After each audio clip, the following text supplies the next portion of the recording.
Welcome to the Sons of Mjolnir podcast. The Sons of... what? This isn't your Sons of Macaroni, yeah! The Sons of Mjolnir?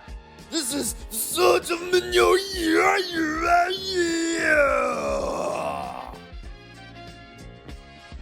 Welcome back, everybody, to another episode of Beyond Invincible. As always, I am one of your hosts, Fat Thor, and also, as always, I am joined by the incredible, the amazing Sean Mott from Metalcore Nerd. Sean, how are you doing today?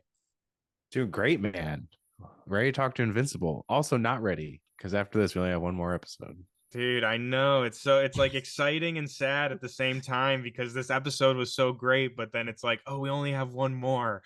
And that really sucks. And I got to say, we got a lot to cover here and we're on a limited time today. But I got to say, before we start getting into this, we're talking about it's like we only have one episode left. And I love this show. Everyone who watches this show that we're doing right now knows that we are in love with this. But I gotta say, dude, I really feel like they shot themselves in the foot with this mid-season break.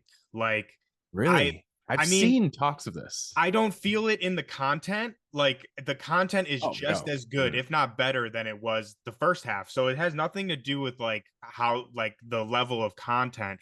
It's just I really feel like the break took a lot of momentum away from the show, and obviously that's different for me and you because we got to see these episodes early and we binged it all.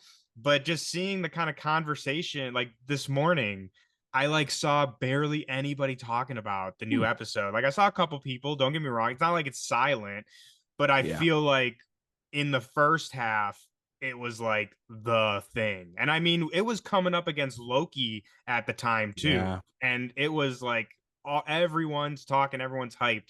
So I don't know, man. What do you think about all this? I have seen some people talking about that, and I guess I don't know if I really felt it. Maybe because I'm just so stoked on it. Like this show, and I've watched a lot of series this year. It's my favorite series of the year so far. Like I think it's like utterly perfect. Crazy enough, my two favorite series of the year are both animated. X-Men 97, only 3 episodes in is my number 2. That's how good that show is. So amazing. But again, it's going up against X-Men 97, which just had the biggest Disney Plus premiere ever. That beat out anything we've ever talked about on Disney Plus, not even just Marvel stuff. So that show is massive. That's what everyone's talking about right now is X-Men 97. Plus the Bad Batch is coming out also on Disney Plus. A lot of people are talking about that because it's really fucking good. And I mean, not to mention like 3 Body Problem, which is kind of a different kind of thing, like that obviously we both very much enjoyed, is on Netflix. And it's like summer movie season is starting to really ramp up. Like Ghostbusters came out, Godzilla vs Kong's coming out this weekend. Like there's so much content coming out right now. I think that hurt too. But yeah, I'm wondering what, like, did they do it so when they get to season 3 it's like not much of a wait, but like it, you know, breaking it up in, because it falls into 2 years. Because like when I ranked this in my top 10 rankings, I ranked Invincible season 2 part 1 in my top 10 of the year for TV shows, and that's what I'm doing this year. Like I'm almost treating it as 2 different seasons in a way. It feels like it kind of. So it's hard. And like I was even talking to some other people and they're like, man, I hate this mid-season break because when it comes back it's awesome, but it's so short. It's only 4 episodes. You know, that's not a lot to dive into. So it's like I wonder if season 3 will just be one full release or not, because I really hope so. I really hope so, because like in a wrong mindset for it, because like you said, we saw stuff early, we've binged it. I've already watched these episodes multiple times at this point. And I'm just so stoked on it. It like I don't know. I might be blind to it. You know. I 100% agree. I 100% agree because I'm the exact like mind of you. Like I said, I'm not. It's not that I'm feeling like less excited about the show. Like it's nothing like that. I'm 100% in agreement with you. But I think for people that are more casual fans of it, like we're you know, hardcore into this. Obviously, I mean, we do a whole show about it. But for people that are like that really enjoy the show but maybe aren't like as in tune to the internet and stuff as us, I can totally see where they might not even have realized it came back. You know what I mean? It's just a weird thing to have this mid-season and then, like you said, only come back with 4 episodes.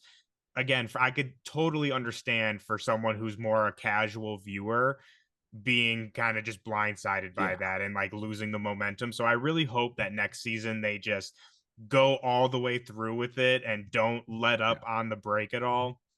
But I did besides, check on Prime. It is still the #1 TV show on Prime. oh yeah, it's killing it for sure. Like I said, it's not. I don't think it's like when I say they shot themselves in the foot, I don't necessarily mean like, oh, the season's hurting or anything like that. Just like it seems like the fire of excitement that was around in the fandom is just dulled down a little bit, which is like I just hate to see that for the show because, like we said, it's not. There hasn't been a drop in quality. The show episodes are just as good, if not better, than they've ever been. So I would hate for breaks like this to lose people. You know what I mean? Yeah, it's definitely a big hindrance on the momentum, regardless. You know what I mean? You get so stoked, and then you're like, oh, I have to wait months. Yeah. Plus, we waited so long for this season too. I think that also has a big part to play too, because we waited, however long it was for this new season to drop, and then we got 4 episodes, and then we got cut off, and then you know what I mean? It's like, bro, I need that fix, my dude, Robert. I need it all at once. But speaking of needing it all at once, we have a lot in this episode. Like we talked about last time, they're jamming so much stuff into these episodes. So let's kick it off right away. One of my favorite scenes, and this I love this scene in the comic book too. So we see Mark and Amber going to Comic-Con, and he meets the creator of Science Dog, in the show it's Seance Dog. And they have this amazing meta conversation about like, cartoons and like how animation works. And he's like, oh yeah, like, most of the time you show the back of their head because then you don't have to animate their mouth moving, and then it shows like the back of their heads. So what I mean, just what'd you think about this scene and the kind of meta commentary for it? We did hint on this a little bit on last episode. I didn't want to go, I obviously didn't want to spoil it, but you were talking about how they kind of have these like meta kind of jokes within the comics, and I loved they did this. Like they even did like, we do these crazy wide shots that really just pans across, but nothing's even moving, and like the thing about like, sometimes some scenes are even way better quality than others and stuff like that. I was like, oh, this is amazing. I brought it up to Robert Kirkman too when asking if I was like, you guys had a very meta commentary on how long it takes animation to happen, but I'm hoping that the wait for season 3 is going to be a lot shorter. And he said yes. He's like, don't expect it in like 3 months or anything like that, but I would expect it comes next year. Like a normal TV show, you get a season once a year. That's kind of like the normal how it goes. But it was great. I loved it. I loved it so much. It was so funny seeing like, like after last episode in particular, after that big conversation with, the Amber and Mark split screen and everything like that, to see them kind of try to rekindle this, this love that they have for each other and do something together. And I love that it's still awkward, kind of like that coffee scene. But when they get in the line and Amber's like, are we in a line? Dude, yes. And I gotta say too, for someone who's been to Comic-Con, that's like 100% what it's like. That is, they did it to a T. Like you'll just be walking around and all of a sudden you're just like, wait, is this a line or are people just standing here? Because there's some crazy lines that go all across the convention center. But yeah, I mean, they do this in the comic books, but not with animation. It's more so I could not find, I was looking through before we hopped on trying to find it, but I could not find the specific issue. But it happens multiple times where there's one where Mark meets the writer at a comic shop, and then later is when they go to Comic-Con, which actually another change in the books, Mark goes to Comic-Con with Eve. That's when like Eve and Mark are already together, so they go to Comic-Con. But another thing, yeah, right. Another thing I have to point out though that I absolutely loved, and it's like this is a comic Easter egg if there ever was one, but the writer of Seance Dog looks strikingly similar to the artist of Invincible, Ryan Otley. Like I'll throw a side by side up on the screen here, but literally they look just like. Did he voice him? I don't think he does, because I was lucky enough to meet Ryan, and when I heard the voice, it didn't sound like him. Okay. But it looks like him. And if it was him, that'd be so fucking cool. Like that'd be super cool. But yeah, I love the scene. And like I said, we get this in the comics, but it's more comic commentary, and like they talk Right. about, like how they reboot series every, couple months and stuff like that. So like we talked about last episode, I love that we're getting a little bit more of this kind of meta commentary, and they're also applying it to the show as opposed to like the comic books, which I think is just super fun and cool. Yeah, But great. after that, we get an awesome scene with our boy Rex, and he comes back into the fray fighting his name's Octoboss in the comics. He's not a big character, just kind of when we talked about omnipotence, like one of those villains that kind of just shows up every once in a while. So that's Octoboss. And like we said, Rex gets back in the action. He shows off some pretty cool ass abilities too. So again, Sean, what do you think about Rex and his new robot abilities? Yeah, it was great to see him kind of back, and it was, a little touching. It adds more to that Rex redemption arc. And of course, Mark gets the call from Eve to go help him out, and takes him away from Amber and Comic-Con. And but Rex is the one who takes out the big boss guy, while Mark kind of helps him out. But it was nice to see them have that moment together. And even after the fight, I love that they kind of talk about their respective trauma. Rex is like, I thought I just had so I wanted to get back on and he stares at Octoboss, which is like, obviously if you've watched the episode, it looks like this big ass Davy Jones looking motherfucker. And and he's like, get back on the horse, even though it's like a giant octopus human. And Mark says, like, yeah, that's what I tried to do after everything happened with my dad. And Rex is like, yeah, he's like, I don't think anyone else could have came back from you came back through, which is that's not something Rex would say last season, so it's great to see this redemption arc for him, and kind of see this new bond form between Rex and Invincible. I love it. I really like it.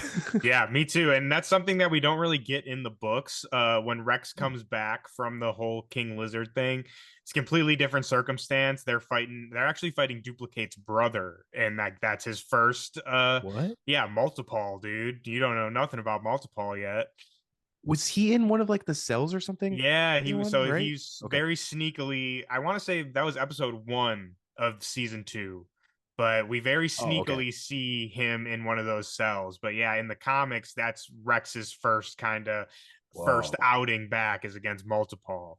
But we don't really get, at least from my memory, maybe some of our Invinci heads out there can correct me, but I don't remember Mark and Rex having that kind of heart to heart moment similar to the last episode when they were in the hospital together. We get that scene in the comics, but it's very quick. It's not as deep.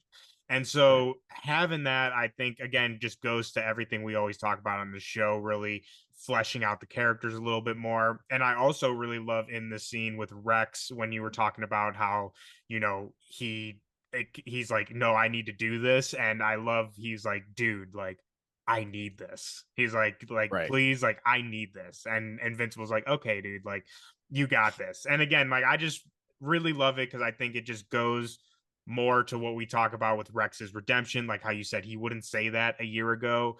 And just again, that small little thing of him just being like, dude, I need this, like, really just kind of deepens his character a bit. And you're just like, damn, Rex, like, fuck yeah, Rex, And we also get a little Spider-Man nod with when he does his power. Yeah. If you notice that too, which we won't even get into that. We'll talk about that later.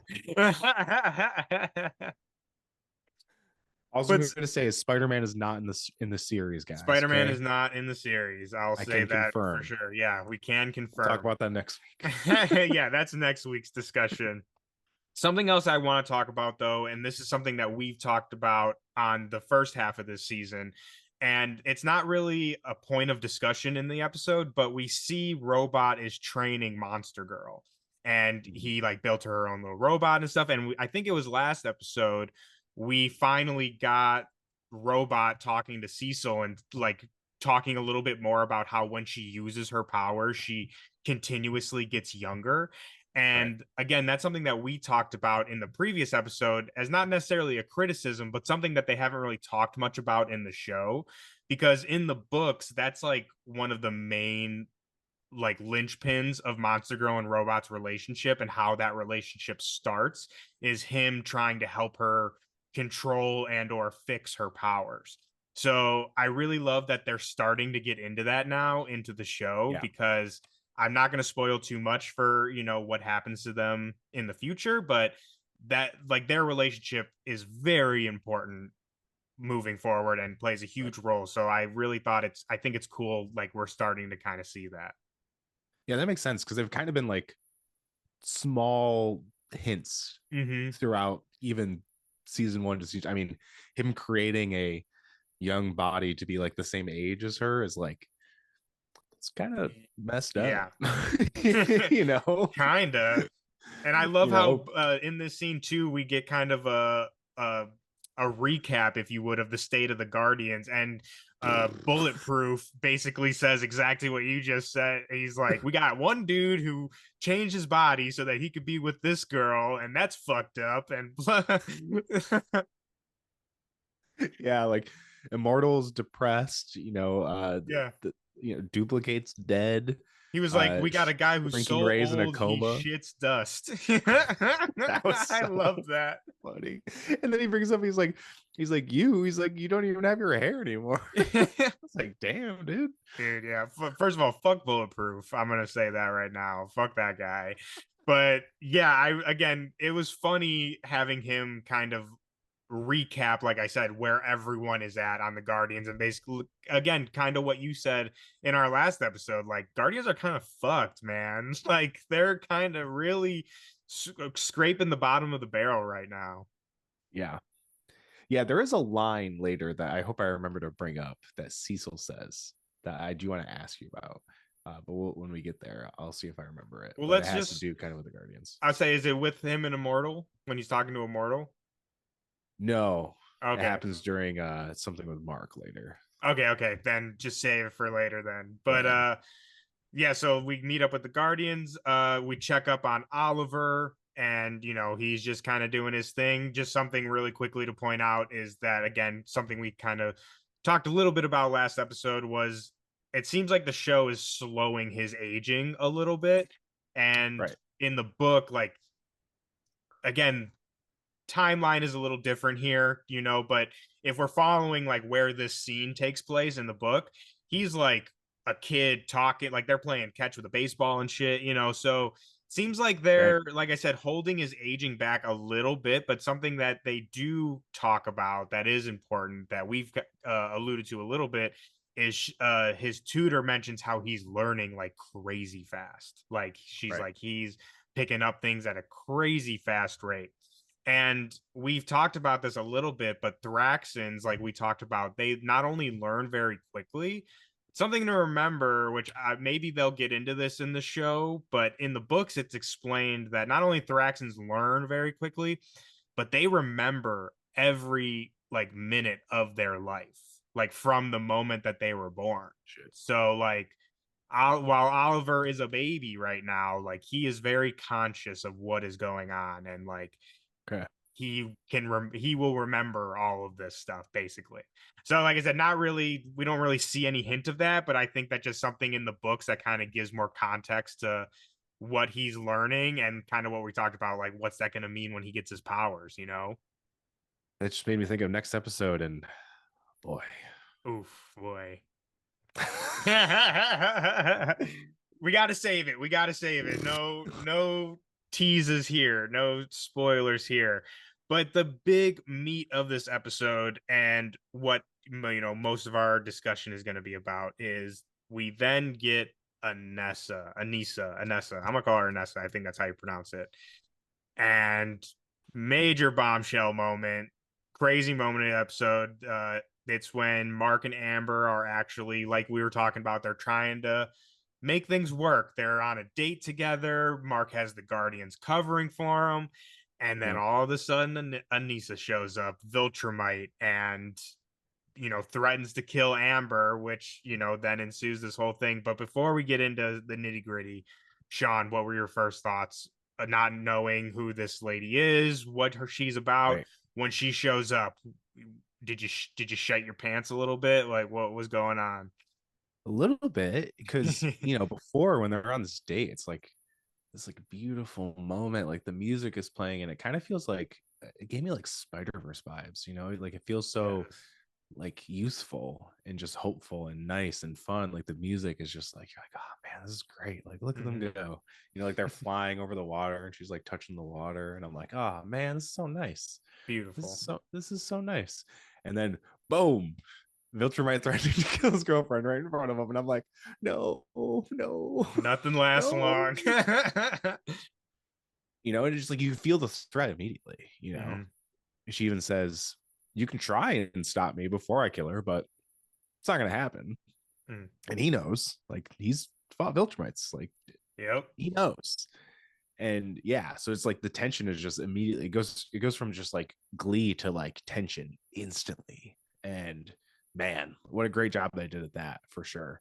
And I think it's because like the Viltrumite stuff hasn't been a ton,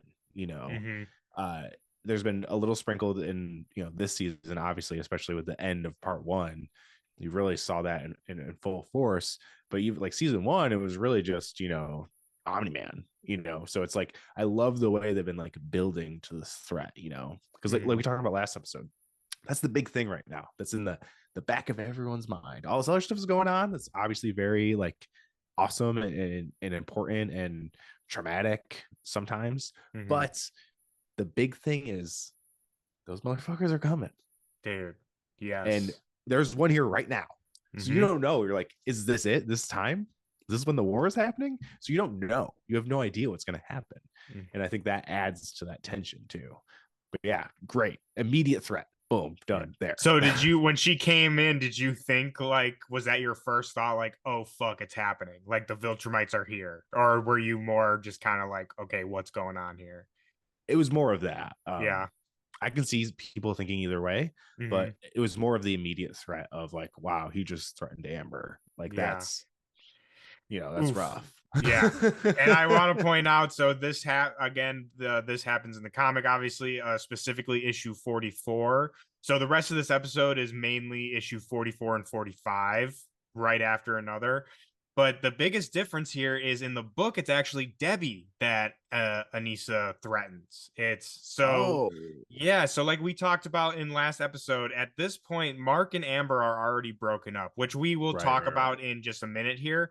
But so in the book, Mark is on not a date, but he's just out to dinner, lunch or whatever with Debbie, and Anissa comes, but it plays out the same way. She does the neck thing. They meet up in the sky. But another interesting thing that I think, which again, I think goes to some of the changes that we see commonly in the show, is that Anissa in the show is a little bit more confrontational. And I don't even think that's the right word to use, but just very much like, I'm here. This is your mission. Like you were, charged with taking over Earth for Viltrumite, so you got to fucking do it. But in the book, she's a little bit more like trying to convince Mark, like trying and like almost kind of what we see Omni-Man doing in season 1. And instead of, again, in the show, it's much more like, Viltrumites will rule. And she mentions like the people are killing this planet anyway. So like we will be able to help that. But in the book, like I said, it's much more of a partnership that she's proposing, in the sense of like the Viltrumites will come and turn Earth into a utopia. And in return, we will use some of Earth's resources. And by time we get enough resources, like the amount of resources that we require, it's going to be like thousands of Earth years. Past the time that Earth would have died if left to human intervention, right?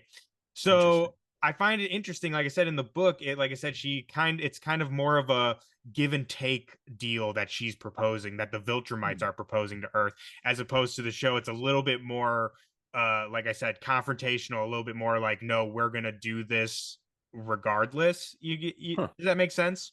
Yeah.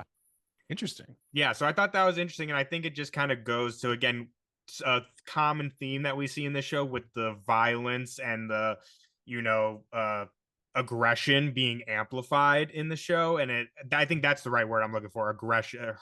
She's a lot more aggressive in the scene in the show, I would say, than in the comic books. I mean, still aggressive in both mediums, but yeah, I just thought that was very interesting where she was, like I said, like, yeah, like, this is the good for everyone because we're gonna kill everyone, which is always the gambit, but like I said, a little bit more nuance in the book, I'd say. Yeah, I mean, even in the show, it's not as like straightforward as that. She does kind of want to help Earth, and that's kind of how he gets her away from over a city and Yeah. everything like that to fight the monster.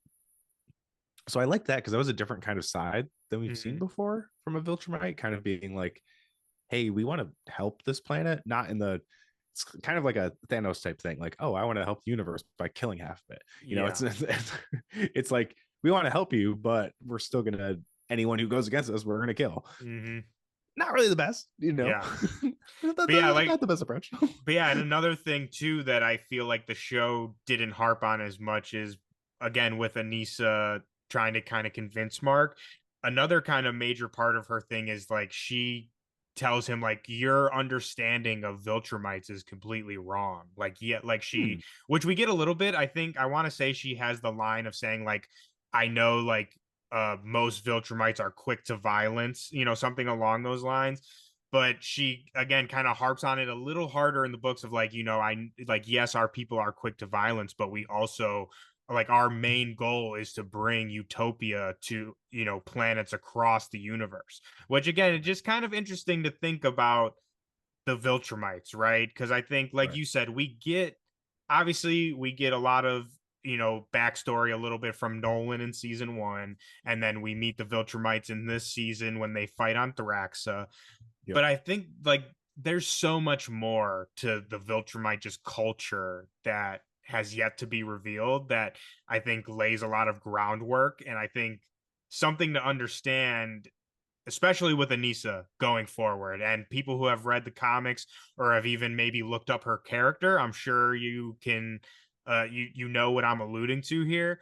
But it's the Viltrumite culture is very different than Earth, and like it's very much built on what, no matter what she says, it's very much built on violence, brutality, taking what you think you deserve, like thinking you have ownership over everything else because you are Viltrum. So that's something very important that, like I said, we're going to be seeing once we learn a lot more about the Viltrumites. Okay. Looking forward to that. But then we get, like you said, then she helps out Mark and she helps him fight this big, seaweed monster, or not seaweed, like sea monster. Yeah. And we get another thing that I want to talk about because, again, it's very important and a little different from the comic books is Mark's refusal to comply with what Anissa's saying. And Cecil's even like, dude, just say the words. Like you don't have to mean it, just fucking say it. But Mark refuses to do it, even when she's beating the shit out of him. So that's I wouldn't say really different, but that is very different from the comics. We don't really get that. And something we talk about in last episode is like that refusal to go against Mark's personal code, right? Like what he thinks is right and wrong is something very, very core to his character. So adding that refusal to say the words, even if it doesn't mean anything, I think really kind of drives that home. Yeah, and he's kind of lucky in a sense that her mission wasn't to kill him. He obviously is like a valuable, I don't know if asset is the right word, but they want him alive. The Viltrumites wanted him alive for sure. And I'm very interested about why. Like I know they kind of want to bring him in and they see him worthy as being part of the Empire, but nothing he's really done has kind of shown that he wants to be a part of it. So I don't know if it's their kind of violent ignorance that makes them think that he'll eventually turn or something. Like I don't know why, and that's what makes it so interesting. And even like something like this, like he's obviously not being like, yeah, I'm down, and she's like beating him to an inch of his life, and then was like, this isn't my mission, isn't to kill you, it was to send a message. So it's interesting to like why they want him. Like I get it from perspective, but it's like not like he's shown any promise or wanting to join. Like even when the confrontation on Thraxon, like when they didn't really have a conversation. They were just like, he was also, lying, beaten on the ground, and was like, "You're gonna do this. See ya. Bye." Yeah. It's not like he was like, no, he couldn't really. He was too messed up to say. I don't think he said anything. Yeah, he was just like, like coughing up blood. Like it's not like he could say anything. But again, he just, fought two of them. Yeah. So it's like, what? I don't know, but maybe that's part of their culture. Like they even have a thing where they fucking kill the weak ones. They were well, like, that's weak a great them, point. Yeah, that's a great point. Is like you said, it's interesting how like she says, I wasn't sent here to kill you, and they're specifically seems like they're specifically keeping Mark alive, where it's like right. The whole Viltrumite culture, and this we've learned this in the show already, so this isn't a spoiler, but like they literally, there was like a huge civil war on Viltrum basically, and they killed all the people that were weak, and if you survived that civil war, then you're a Viltrumite basically. Right. So the fact that like you would think that they would just kill him immediately just because he's like, oh, you don't want to do this, you're fucking weak, dude, karate chop to the neck. But like I said, for the show, they're really putting a little bit more importance on like, oh, like they need Mark for something. And I'm not going to spoil what that something is, but that also goes to another slight change from the comic. Like you were saying, in the comic, like, yes, there's an importance on Mark, but in this conversation, Anissa straight up tells him, she's like, we will find someone else to take your place. And we get this a little bit in the show where she says, someone else will come, and I pray that you come to your senses before then. And in the book, she says basically a similar thing, but she adds in, like I said, we will, if you don't accept, we will find someone else.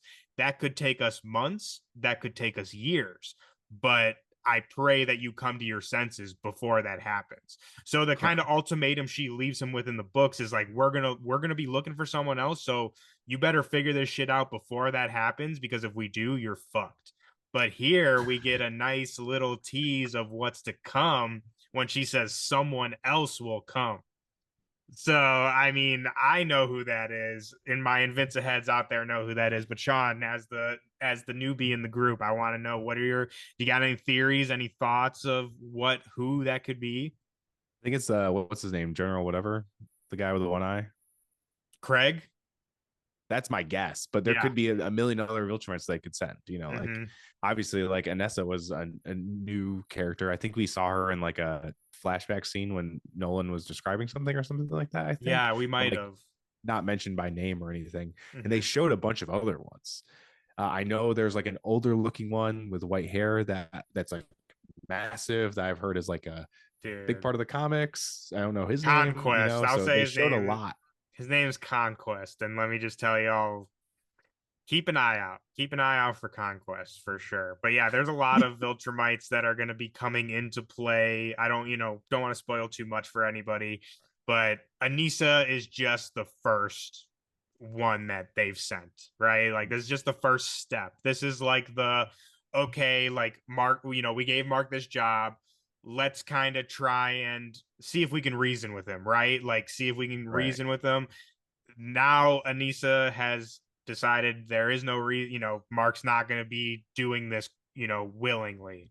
So that takes them to the next step of the plan, and then we'll see what that comes to. But we got to talk about, before we get out of here real quick, Mark and Amber, the super sad scene. I just rewatched it right now, and so sad, but Mark and Amber finally call it quits, and it's been a long time coming, something we've been talking about. But again, the way that they handled it in the show is just so great. Amber gets to voice her issues, concerns. Mark, they actually have a conversation similar to what we talked about last week when they're in the coffee shop. In the books, this happens very, very differently. Like we talked about, their breakup in the books happens before they went to get coffee, right? Like right when he comes back from from the Sequids. And when they break up in the book, again, going to the changes to Amber, Mark goes on this like big spiel, like he, like, oh, it's not you, it's me, like, all this stuff, with the sequids, and like, I'm never here, and I just think it's not fair to you, and blah blah. And Amber literally just says like, okay. And then he was like, what? Okay, that's it. And she's like, yeah, I mean, like, it's not working, blah blah. And like, that's kind of the whole breakup, right? And again, I just love how here we actually give Amber a chance to, again, have equal footing in this conversation, in this relationship, in this breakup. It's not like Mark just decides, like, oh, this isn't fair to you, so we're breaking up. Like, we get the groundwork of last episode with her and Eve, and then we see it all come together. So, what were your thoughts about this super sad moment? We love Amber here, so it was sad to see. Yeah, honestly, I rewatched it yesterday, and it kind of hit me harder a little bit on second viewing. Just being like, man, this is sad, dude. Just because you see how much they both care about it, and seeing kind of both of them, she says like, how does this work? And they kind of talk about it, and they're like, it looks like it doesn't, and that's so rough. Like, two people who just like really want to be with each other, but it's just not in the cards. That's heartbreaking, man. It really is. And I just like love the changes they made from the comics to like make you more invested in these people that were kind of a, like a lower role. And just a quick plug for myself, I did talk to Robert Kirkman about the changes to like Debbie and Amber, and you can read a little excerpt of that on the streamer right now about how Kirkman praises Zazie performance in this episode, because it deserves to be praised 100%. Yeah. This is a great scene. So great, honestly. Yeah. And it really just goes to show, like, things that we talk about all the time, what make this show so great, which it's like, we all come for the explosions and the superhero fights, right? And like the big, crazy, brutal fights. But I really think what really makes this show so strong are these more quiet moments that we get with our characters. And I think that's really, like I said, not only going from the perspective of like changing things from the comic, it just makes, I think that's really what sells the show. And especially for someone who doesn't 100%. know anything about these characters or this world, I really think it's these quiet moments that are really pulling the general audience in. Oh, for sure. That is the difference between making, I think, anything like superhero-y from good to great. Spider-Verse does it too. Like, obviously, the second Spider-Verse movie is insane, so crazy. But my favorite moments are those quiet moments. It's the same thing. It's like why I love Loki. Like a lot of that show is just conversations, and like really important human conversations between these gods. It's so incredible to see. But that, you having these things to connect to a character and relate to, that's what brings you into this stuff. And this show does it perfectly, along with those crazy, super insane fight moments and everything like that, like in multiversal shenanigans and different races and groups and stuff like that. It's such a complicated show when you really kind of like lay it all out, but they present it in such a digestible way. Like it is so incredible, honestly. Like it's so impressive what they do with this show. I mean, they got the sauce, man. They got the freaking sauce. That's there's nothing else you can say. Like, I mean, they just do it so perfectly. And then we get two little teases at the end. One is at the end of the episode, and then one's kind of your, mid-credit, post-credit scene. But speaking of multiverse shenanigans, our boy Angstrom is back. Mark gets a call, and he is with Debbie and Oliver. And I mean, I know it's again hard to talk about because we know what's coming next, but pretend you don't know. Like, when you first watched that episode, if you can remember, what were you feeling when you saw that he had Debbie? Our girl, bro, our girl. Shit's about to go down. That's what I thought. They've been hinting at it, especially in this later half of the season.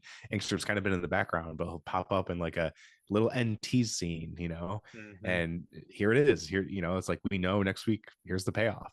We're gonna get the conclusion to this whole kind of setup that started in the beginning of the season. So yeah, I was like, man, here we go. Yep, it's Buckle going up. down.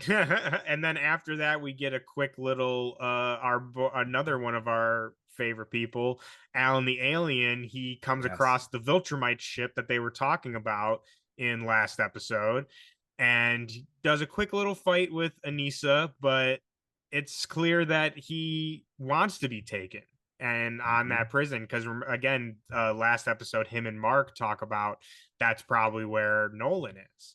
Yep. So, what did you think about this little about Alan's secret mission? It was great, and it also totally showed his new strength. Yeah, Because he just let himself get taken. He like played dead, you know what I mean? But he was giving it to him, which is like that's a big deal moving forward. Not many people that can hold their own against the Viltrumite. So that's I'm guessing that's a big deal. And obviously him going to possibly free Nolan or whatever is going to happen. I'm it's awesome. Like I love me some Alan, and he's on a very important mission right now. Yes, he is. And I can't remember if this happens in the comic or in the show, but when Anissa punches him, he says something like, "Wow, that did not hurt as much as it should have hurt." Did that happen in the show? That's in the show? Okay, yeah. So again, I really love that because again, you get a real sense of how much stronger Alan is now. Because I mean, if we remember, oh, go ahead. What's his species name? Unopin. Yeah, he even punches Anissa and like she's like Unopin's never this strong. Yeah, and like to add to that, Yeah, like I said, I love that scene, and again, just emphasizes how much strong. Because again, we saw last time Alan got destroyed. Like it wasn't even pummeled. Yeah, like didn't even stand a chance. So now not only does he stand a chance, but he is dishing that shit out too. Yeah. But again, it's so hard when we've seen episode 2. Like we can't really theorize, about next episode. So before we get out of here, got to ask you, as always, favorite moment from this. Like we talked, there's a lot that happened in this episode. But what was your all-time favorite of this episode? Definitely the I think the breakup scene is the most impactful for me. Damn it, Sean. Always picking the same one as me. Sorry. But I did love when Anissa finally shows up for the first point, just because the like juxtaposition of like, oh, it's such a happy, fun time to boom, tension. Like that was so great. Like I love the way they handle that because they do handle tone very like I'm very sensitive to tone, and even when they shift something that's so dramatic as that, it feels natural within the universe within the show. So that's great. Like I love that. I love that they can handle that. It doesn't feel weird or like jarring or anything like that. It just works. And that's very important in movies and TV for me. So A+ for Robert Kirkman. Dude, A+.